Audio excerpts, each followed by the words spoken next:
Today we are going to study balance of payment, that is B। जैसा कि सब लोग आप देख सकते हैं वाइट बोर्ड पे सब मैंने लिखा है। तो लेक्चर 1 इंट्रोडक्शन टॉपिक है हमारा बैलेंस ऑफ पेमेंट। सबसे पहले हमको ये जानना ज़रूरी है कि बैलेंस ऑफ पेमेंट होता क्या है। बैलेंस ऑफ पेमेंट सिर्फ एक बुक है जिसमें हम अपने सारे ट्रांजैक्शन, जो भी हम सामान, जो भी फाइनेंशियल ट्रांजैक्शन हम करते हैं दूसरी कंट्रीज़ के साथ में, वो सारे ट्रांजैक्शन चाहे वो पेमेंट के हो चाहे रिसिप्ट्स के हो, वो हम BOP में लिखते हैं।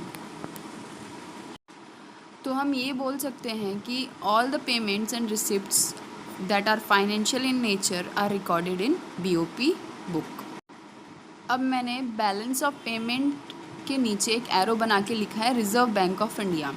अब रिज़र्व बैंक ऑफ इंडिया का काम होता है BOP की बुक्स को मेंटेन करना, सारे डाटा को, जो भी BOP का डाटा होता है उसको इकट्ठा करना और उसको सिस्टमेटिकली लिखना। ये काम रिज़र्व बैंक ऑफ इंडिया करती है।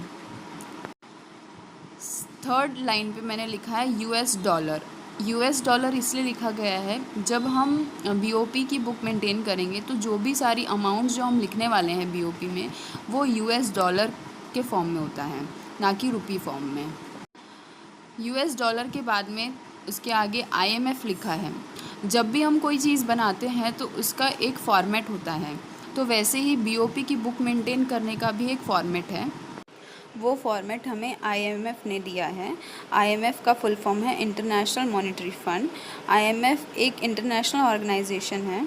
IMF BOP की गाइडलाइंस देता है और वो BPM 6 मैनुअल में मेंशन की गई है।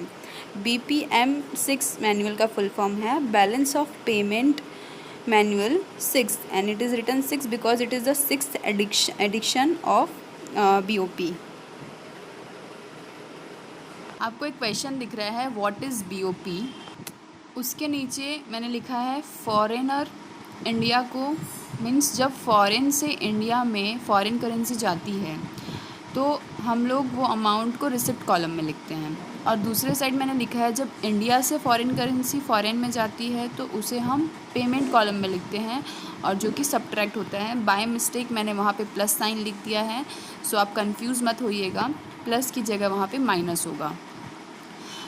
अब प्लस और माइनस को कैसे याद रखना है हमें, जब भी फॉरेन करेंसी इंडिया में आएगी, मीन्स हमारे इंडिया में फॉरेन करेंसी बढ़ रही है, तो हम उसे रिसिप्ट कॉलम में लिखेंगे। और जब भी इंडिया से फॉरेन करेंसी जाएगी तो हमारी फॉरेन करेंसी इंडिया से बाहर जा रही है, सो हम उसे पेमेंट कॉलम में लिखेंगे, मतलब वो सब्ट्रैक्ट होगा।